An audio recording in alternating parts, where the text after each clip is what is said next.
What's that? You want to be scared? Come with me.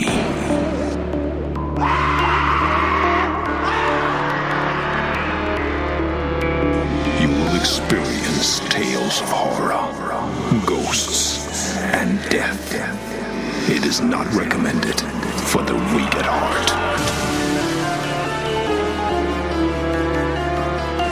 Listen in the dark. It's more fun that way.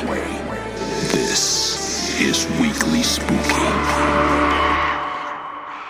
Hey my friends, my name is Henrik Kuto. I am your host and narrator, and thank you so much for joining me this week for another opportunity to get a little Halloween flavor in the middle of the summer. And it is very, very warm in my Perpetual Night Crypt studio located in scenic Dayton, Ohio. It is very warm outside.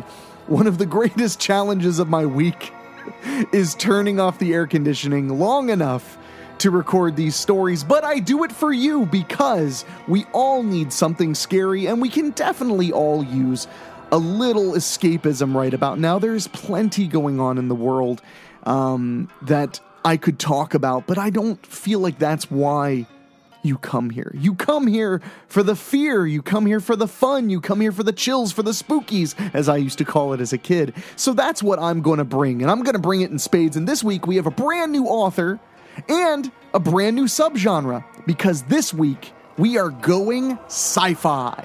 As a lifelong Star Trek fan, I couldn't be happier about that. I've been watching Star Trek since I was 10 years old. I've been obsessed with it. I even wore a Starfleet uniform to school. When I was in elementary school, I wore it almost every day, and boy did I get bullied. But the great thing about science fiction is it can be dreams and wonderment, but it can so quickly become a nightmare, because much like one of my other favorite elements, which is snow in a story, snow is beautiful, snow is comforting, but snow is actually very, very dangerous. But when you're sitting in a lodge with a beautiful roaring fire, you don't think the snow could kill you.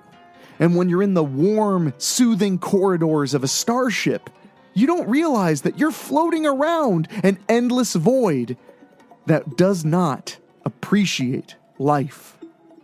So let's get to the story right now, and afterward, I'll chat with you a little bit. I think you're really going to enjoy this one, so here we go. The Faithful by David O. Henley. How long has it been since the gods answered a prayer? Rayburn Halsey checked his watch. It was still on Mars time and had been for 37 years since the flight began. More than 6 hours, that's for sure. For thousands of years, every culture on Earth reported interactions with gods, and then, one day, they just stopped talking to us. Go to your room, creation. You're grounded. Maybe we had it coming. Halsey sipped the juice packet and stared at the planet on his monitor. Swirling clouds obstructed any view of the surface, just as they had since their arrival. He tapped his fingers nervously on the console. Pilot Amber Mitchell deployed on the surface of Baron 117 exactly 5 hours ago. According to our most recent calculations, we have less than 26 weeks of supplies. There are 19 planets and 37 moons in the quarantine zone. That's not counting 4 outlying planetoids. Historical records are shady, to say the least. 500 years will do that. We must take the chance that whatever our forebears were afraid of didn't cover the entire system. It's illogical to even think it could. The door dilated behind him, and Mike Delane leaned in. Any word from Mitchell? Halsey flicked off the flight recorder. Preliminary numbers look good. It's cold, but above freezing. The atmosphere is breathable for the most part. Helium levels are a little higher, oxygen a little lower, so I want helmets on. I'm adjusting the ship's gravity slowly to match the surface numbers. I don't want anyone face-planting as soon as we hit the ground. Does that mean we're going? Delane's question was strained with uncertainty. Got any other ideas? We're still 13 months from our destination. We have a hold full of colonists that need to properly defrost. If we wait any longer, we're not going to have the supplies to do that. I'm not murdering 2,000 people because something went wrong out here during the dark age of space. Records show 3 planets and 2 moons were affected by the incident, but that's about all we've got to go on. It literally says the incident, with no further information. A lot of records were lost during the war. People rushed to save our history and our art and forgot about things like NASA communication records. Delane shook his head and sighed. Kind of wish that they were the other way around right about now. I mean, whatever it was made them quarantine an entire solar system, and we're smack dab in the middle of it all. But hey, Delane clapped his hands together. At least I saw that Warhol painting of some soup cans. Yeah, Halsey stretched in his seat. I'm gonna start waking the rest of the crew. Prep the dropship. We're going down to help Amber establish a landing zone. We're not even waiting for them to wake up? You want to sit here for another 36 hours babysitting popsicles? We need to get down there and make sure we have a place to set down. The Eden module flies a little better than a dog in a jetpack, so I want to make sure we have a very wide margin for error. Sure thing. Delane walked outside into the corridor and turned back. Hey, Rayburn? Yeah? Do you think anyone will ever find us? The automated door closed before Halsey could tell him no. Maybe gods did still answer prayers. The dropship rocked on its landing struts. Halsey and Delane watched through the view screen as the orange-brown dust settled and gave them their first clear view of the planet. There were tall, wide, coniferous trees spaced hundreds of yards apart. Yellow, egg-shaped cones sprouted from branches high above in nests of feathery chartreuse leaves. Great, tentacle-like roots tore up from the ground around them and joined together like a massive web. Each of the thick roots stood out of the dirt, 2 feet wide at their narrowest point, and 10 closest to the trunk. Well, looks like we have plenty of room to put the Eden down. No way we're using rovers with those roots, though. Delane looked over his shoulder at the six-wheeler. I was really looking forward to something going smoothly. Halsey unclipped his harness and laughed softly. Del, has it occurred to you that being stranded on a deserted planet is things going smoothly? That's depressing. Delane removed his restraints and crawled into the cargo hold with the rover. Halsey squeezed through after him. That was a re-entry vehicle that struck us. I played back the recording 30 times. Just some antique space junk that drifted into our lane. That kind of thing shouldn't happen, especially not out here. The odds of surviving it are even slimmer. I know, Rayburn. We're alive. And we shouldn't be. Maybe I should count us lucky, but I'm having a real hard time with that right about now. You know what I'm saying? I do. Helmet on. We're burning daylight. Both men fastened their helmets into place on the aluminum rings of their atmospheric suits and proceeded through the smaller side door of the ship. Halsey stepped out first and let his legs adjust fully to the gravity before taking a few tentative steps forward. Delane joined him and stretched, shaking his head as he did. The roots of the trees provided a constant obstacle as they advanced forward. That cloud coverage is really something. Halsey watched the citrine sky swirl and then checked his wrist-mounted tablet. We're almost a quarter of a mile south of Amber's lander. Strange. Not really. Those clouds could really obscure a signal, Delane reassured him. Not that. Amber's moving to the east for some reason. He swiped a finger across the screen and sent the image over to his partner. A red blip moved across the screen with an ever-growing number above it. She's moving at a pretty good clip. The navigational officer looked at the screen carefully, then up at the wild expanse of towering trees and rising, sweeping roots. How's she moving that fast across this terrain? That's a damn good question, Del. Want to hear a better one? Delane nodded, slowly, hesitantly. Shoot. Why is she moving that fast across this terrain? Halsey unhooked the rifle from his air pack and pulled back the charging handle. I really just wanted something to go smooth. Delane readied his weapon as well. The two men started to jog, mindful of the difference in gravity. They weaved their way through the roots, looking for low spots to hurdle whenever they could and boosting each other over the taller places. They arrived at Mitchell's lander almost 20 minutes later and were already exhausted. Their first impression wasn't a good one. The lander was a good size smaller than the dropship. They were designed to carry one member of the team to the planet and keep them alive for 3 days. It looked like an upside-down gemstone, pointed at the top and wide at the bottom. There was a chair that folded into something resembling a bed, and around that was boxes fixed to the floor with food, water, basic medical supplies, and a carbine for defense. A big red box served as the base of the chair and contained all the necessary tools for demolishing anything that might hinder the landing of the larger dropship. A bloody handprint on the polished shell of the lander was their first clue that something was wrong. Halsey signaled for Delane to move behind a root and cover him while he crept closer. The door squeaked on a light breeze, rocking softly at its hinge, and through the gap, Halsey could see brown hair splayed out across the floor.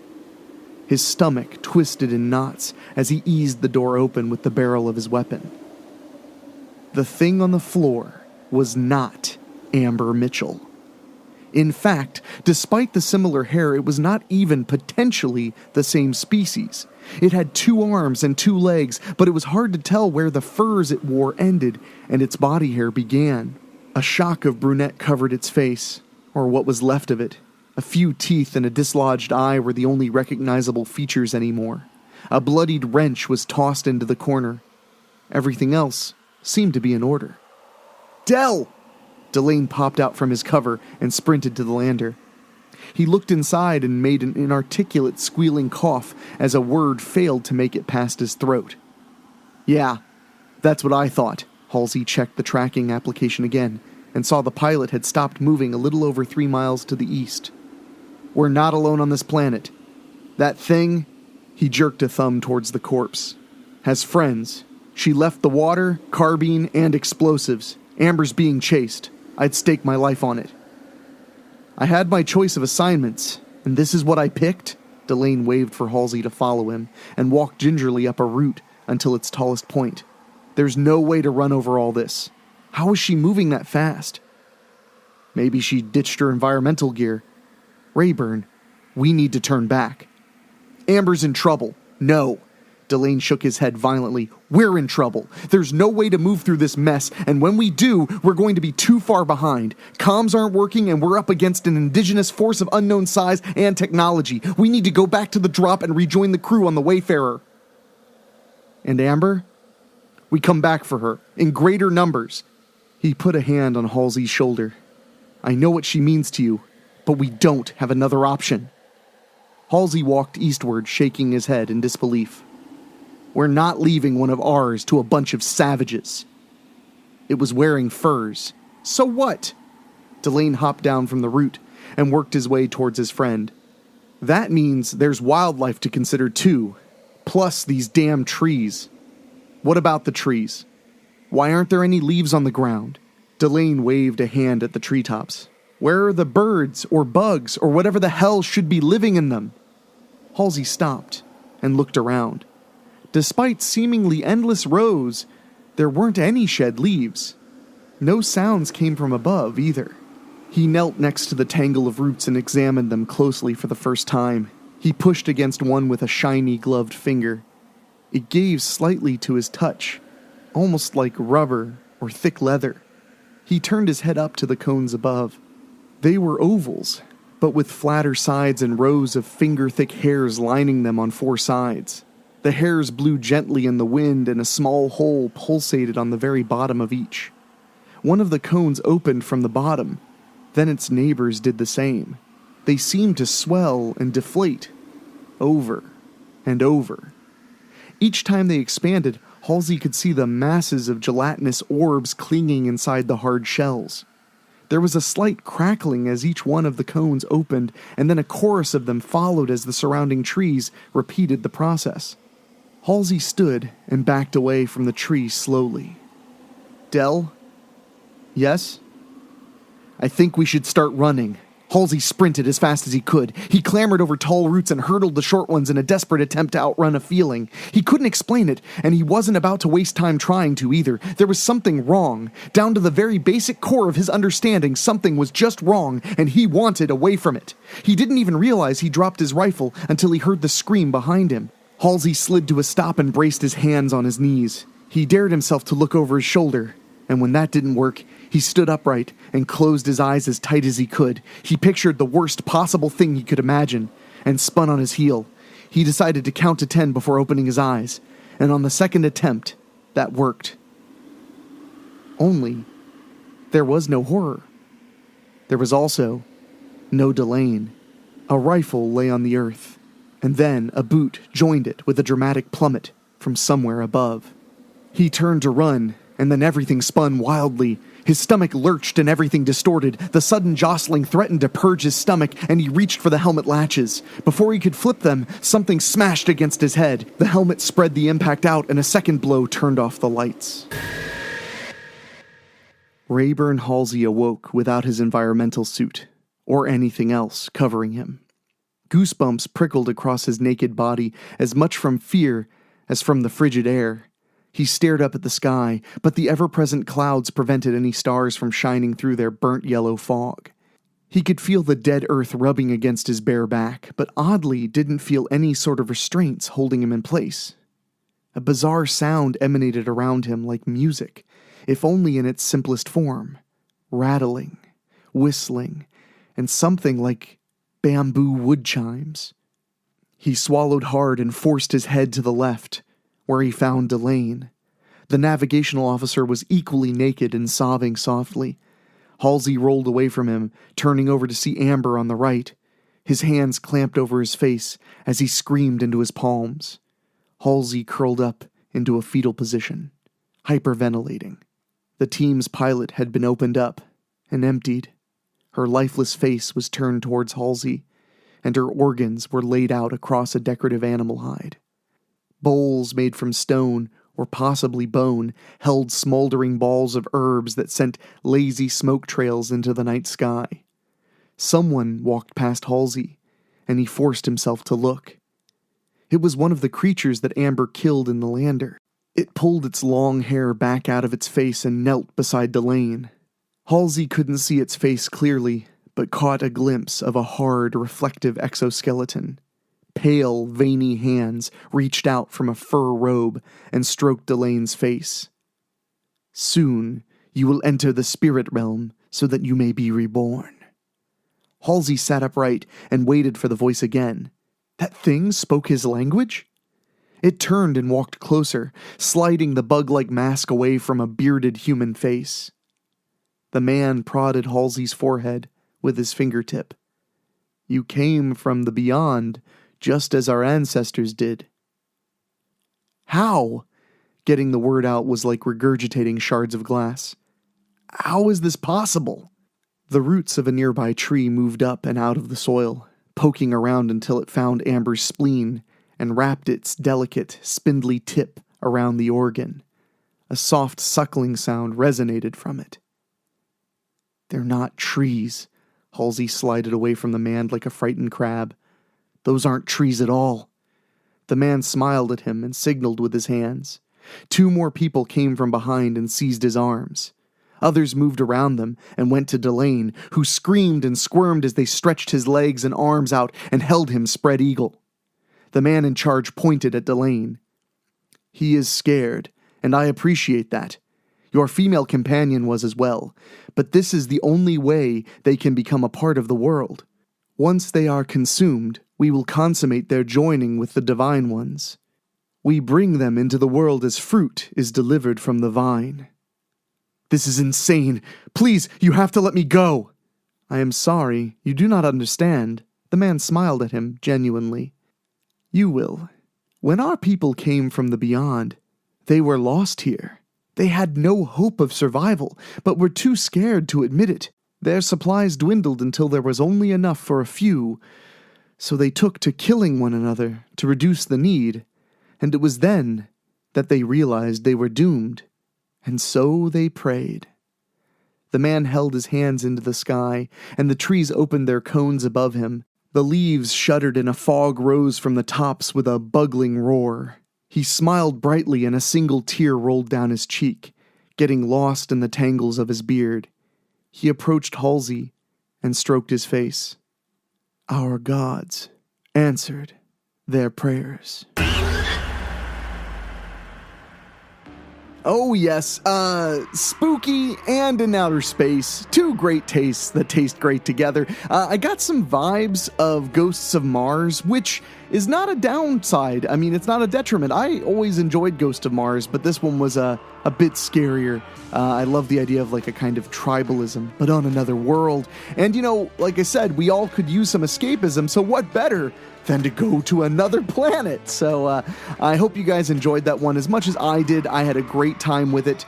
And I want to say really quick, thank you again. Our numbers have grown a lot over the last couple of months, and I couldn't be happier.